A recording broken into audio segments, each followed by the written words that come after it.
Welcome to Deleted Saves. On this episode, Revenge of the Switch Part 2. NES and SNES games I found on the Nintendo Switch Classics app. The Nintendo Switch is, or at this point perhaps was, as Nintendo looks at it, its previous generations of hardware like a series of gangrenous infections it has to cure the hard way, one of the best ways to be introduced to rather select old games. Provided you had the spare coin for the subscription service, and don't have the disposable cash for retro hardware and adapter cables, nor are you into the emulation scenes because you have other things to do with your time rather than spending hours on dodgy websites that could be shut down any day with a simple cease and desist. But notice I said select games. These services are a bit weird in what they have to offer. Sure, the NES and SNES Classics apps have a number of Nintendo's first-party hits: Super Mario Bros., Legend of Zelda, Metroid, and a few others from the mid-catalog like Kid Icarus and F-Zero. What it does not do well, perhaps, is more of the second and third-party software that worked long-term with Nintendo, but were their own companies. Companies like Data East, Capcom, Konami, and Rare. Let's be honest, these groups are a hot mess. A mix of Japan-only entries that are really a roulette wheel of quality, and a lot of cast-off titles from these above-listed companies and others who, while part of their license umbrella, are more niche or never had the traction as other games they created. I'm sure lots of folks love Sir Arthur and his repeated quests to save his own particular goth princess from ghosts and goblins, but in no way was this property as hot as Mega Man or Resident Evil. It's simply business math. Yet, there is great value in these budget re-releases to give players something new to explore if they missed it in a generation that they were not there for or were not able to find the game for. Or for new generations, there are a history lessons in the progress of gaming when it was still a bit of an anything could happen and probably would wilderness before it was more tamed and codified by large electronic entertainment companies who are more interested in repeat solid returns on investment rather than allowing for unburdened creativity and just seeing what happened at the other end, and if the public would respond to it. Again, I say that this is simple business math, but it is in its own way much like the taming of the American Wild West, when all the cowboys and card sharps were shot dead or forced to get real jobs, and the government and capitalists carved it all up for early civil municipalities and rich financial investments in the hands of the few. Yes, I know I've used this extended metaphor a lot, but it does fit. All that aside, here's a collection of games I discovered through these apps that I tried out with varying results. Let's get started. We start with a bit of a strange spin-off from 1994. Demon's Crest revolves around the pestilent red demon enemies from Capcom's Ghosts and Goblins series. In this case, a red demon known as Firebrand. As the game begins, Firebrand is the demon to beat as he holds 5 of the 6 unholy crests that offer ultimate power of all the demon realm. Firebrand is challenged and defeated by a demon named Phalanx, who breaks the Fire Crest into 5 shards, one of which Firebrand retains, and then goes on said quest to reforge the Fire Crest and take the Crest of Heaven and the others back from Phalanx, and to become the ultimate Demon King. There are 3 possible endings based on player choice, none of which I've seen, which can give this game a semblance of replayability. Of what I played of this game, it was mostly Mega Man-style platforming in between Mode 7 3D overworld maps, which Firebrand flies between and can be tackled in any order after the mandatory first level. I'm not really sure I would go back to this game again after 3 levels, which I stopped seeming to be able to make any progress, and no new areas would unlock, despite seeing that they were on the map. But Firebrand could not land at any of these. Maybe I missed something. It was certainly an interesting game on the surface, very reminiscent of Super Ghouls and Ghosts and quality graphics, which that Capcom with flair and style of the time possessed. But I just couldn't connect with it in the long run. It's not like I haven't played anti hero main characters in games before. Video games are rife with gray area heroes. But the content just seemed very plain, shallow. Nothing particularly special stood out about the game to me beyond yet another Capcom platformer from a series that does not perform as well as its contemporaries. Generally, the game received between 7s and 8s out of 10 at its time of its release. In retrospect, has been listed among some of the best SNES games of all time by a number of game journalist companies. I'm not prone to agreeing with the output and opinions of journalistic outlets in this hobby, and this is going to continue that streak. I'm sure lots of people enjoyed this game. But Demon's Crest just did not land for me, and I think that's where I'll leave it. Possibly one of the most beloved and recognized games on the Super Nintendo, Donkey Kong Country, a 1994 release from its developer Rare, dramatically rehabilitates the former Mario Bros. Foe into a hero out to save his island homeland from a rampaging and villainous crocodilian King K. Rool and his army of Kremlings, who have stolen the king's banana hoard for reasons and intend endless mischief in their wake. Our Kong is not the original Donkey Kong, but his son, as the elder Kong is now a white-bearded primate called Cranky Kong. Donkey is assisted by his nephew, a monkey named Diddy Kong, in the course of this island traversing adventure to get bananas and kick reptilian tail, literally. A platform title of an almost unheard of for the time 40 levels of jumping, ground thumping, minecart riding, and wild animal riding, with nearly claymation graphics similar to those used in Super Mario RPG. This title was met with nearly universal praise for its ease of play, variety of settings, fun, and challenge, and cemented Donkey Kong in the stable of Nintendo's heroes, rather than as a second-string villain stuck in the aging arcade infrastructure.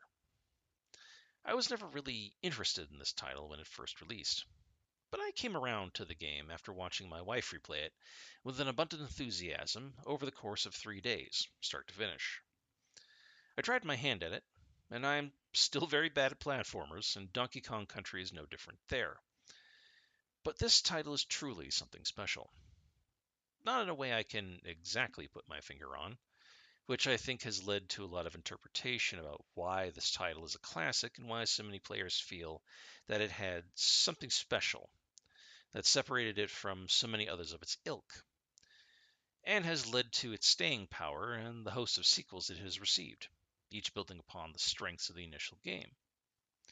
Me telling you this game got an avalanche of 9s and 10s out of 10s, received multiple Game of the Year awards, and catapulted Rare into a strata of developer not that many obtain, to the point where Nintendo bought a 25% stake in ownership of the company solely based on this game, will likely change anything.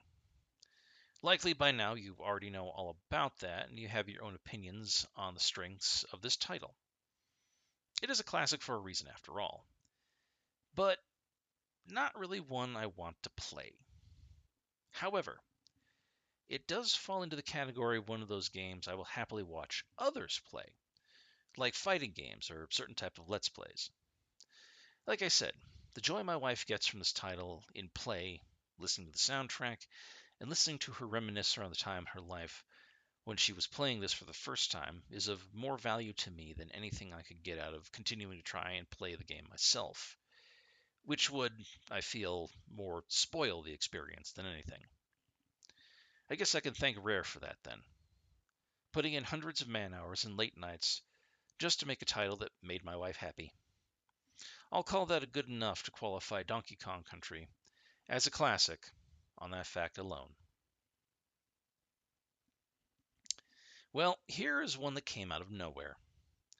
Dear listeners, I'm not a sports guy. Could not care less about players, statistics, careers, bowl games, you name it. Nothing about sport has ever been interesting to me in the traditional sense.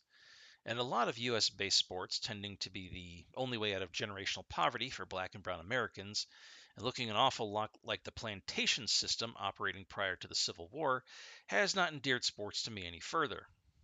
I know what I'm saying sacrilege to most of my fellow Americans, for as comedian Lewis Black once said, and I'm paraphrasing here, man needs a ritual. And football takes place on a Sunday, so close enough. Smart words, those.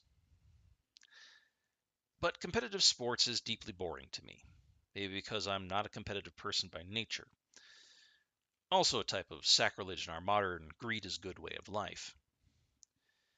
But the one sport I can say I enjoy is ice hockey.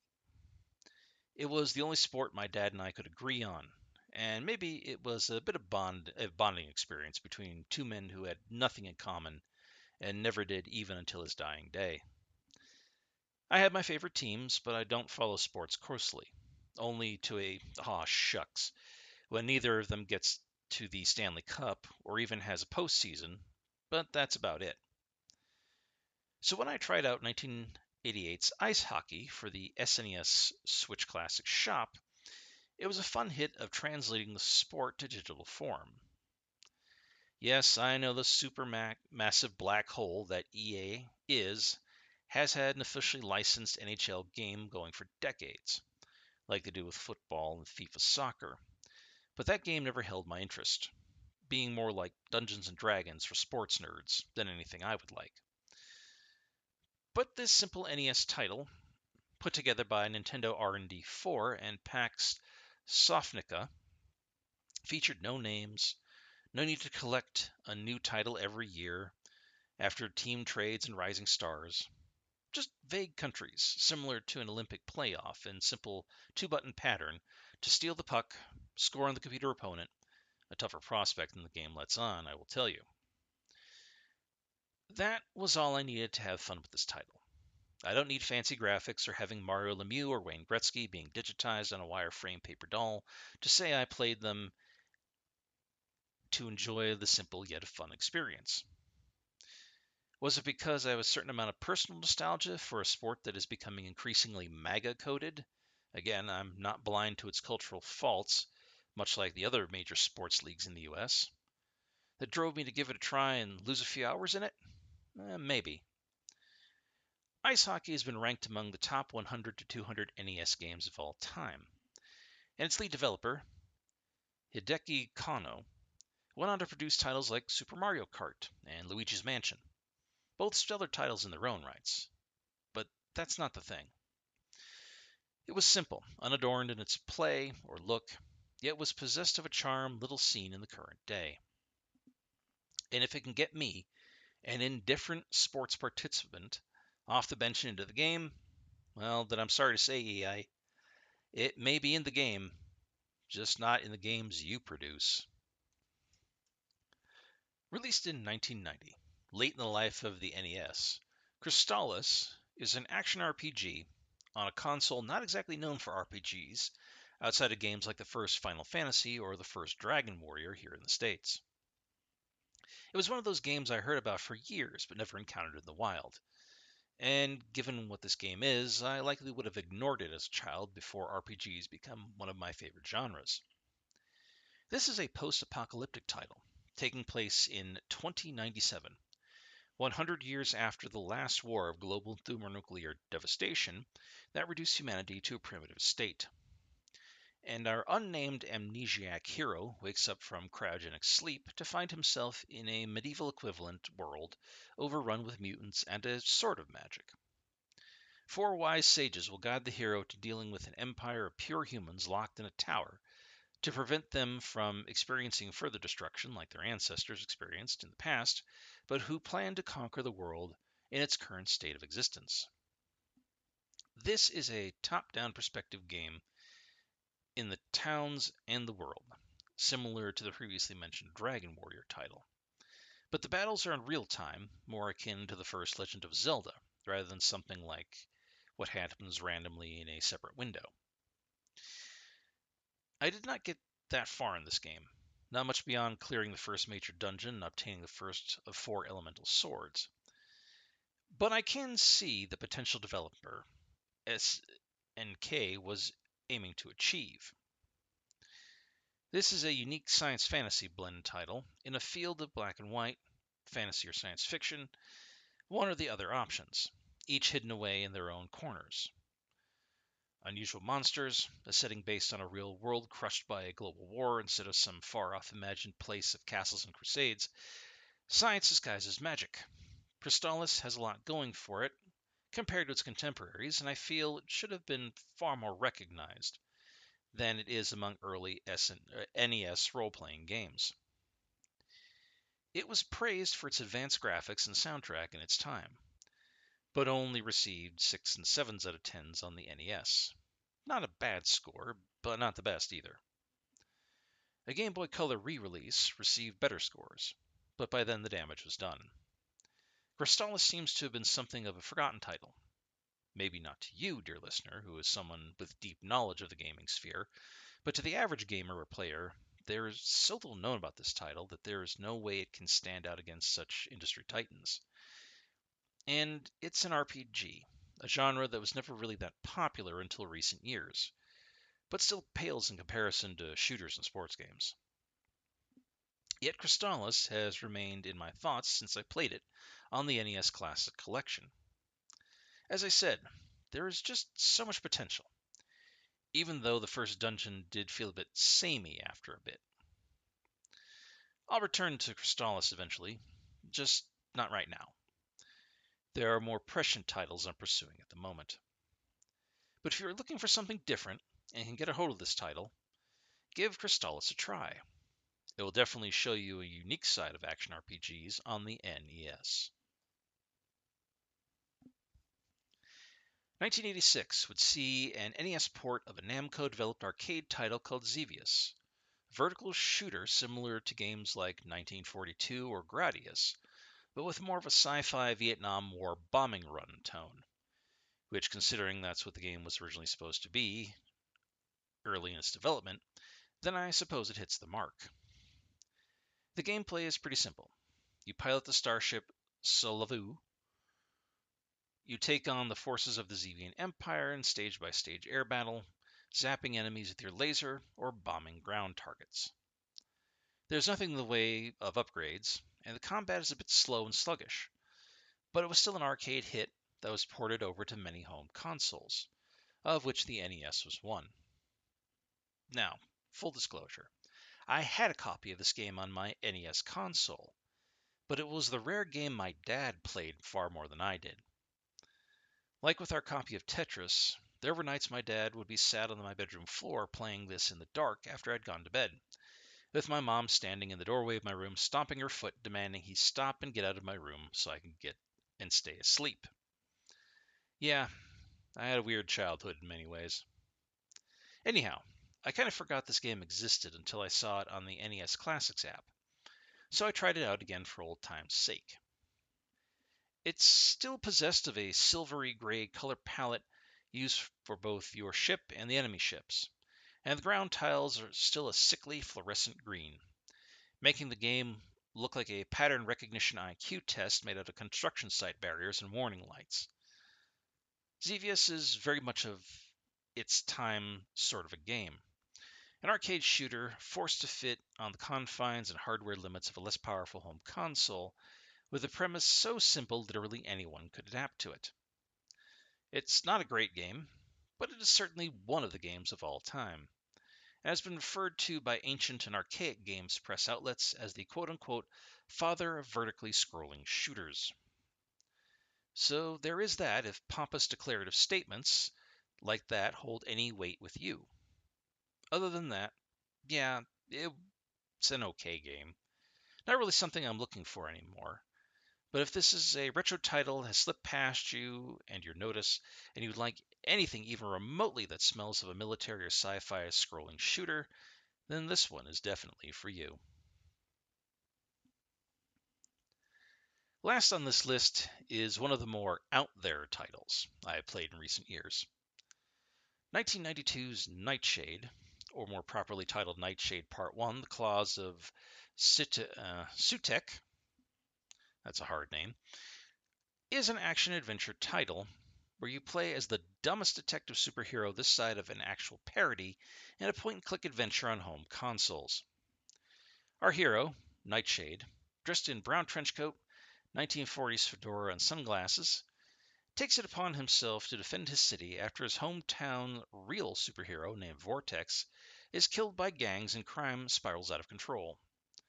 The villain Sutek takes control of the gangs, and their individual ridiculous crime lords becomes underlings, all of whom stick-thin Nightshade must battle with a combination of dumb luck and improvised pockets full of random junk to save the city.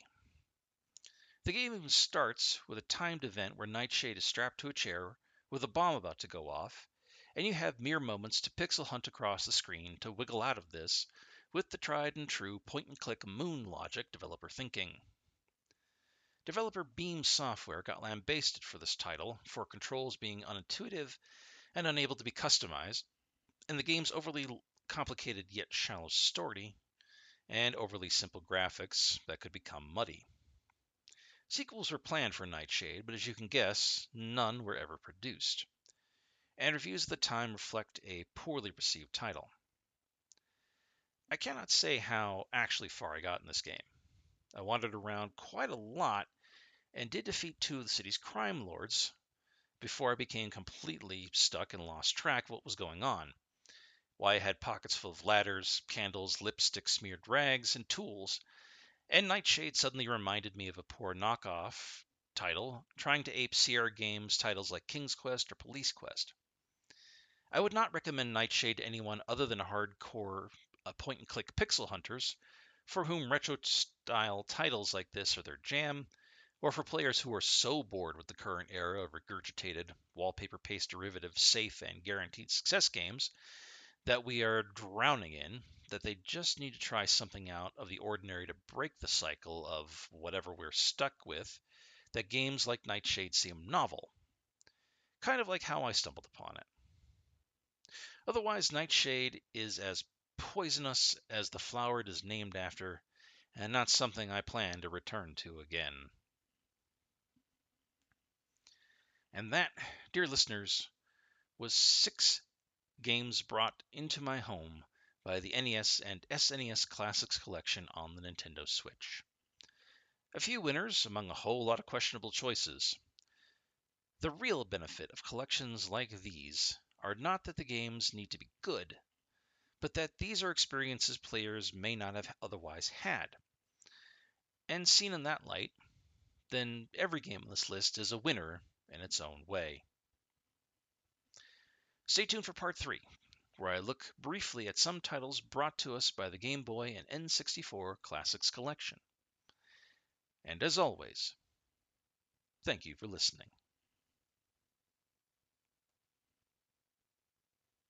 Deleted Saves would like to thank Brad, Keith Gasper, Mass Llama, Martin Cabell, and the many listeners and supporters for being patrons and fans of the show. If you would like to become a patron of the show, please go to patreon.com and check out Deleted Saves podcast. All donations go directly towards maintaining the show itself. Thank you.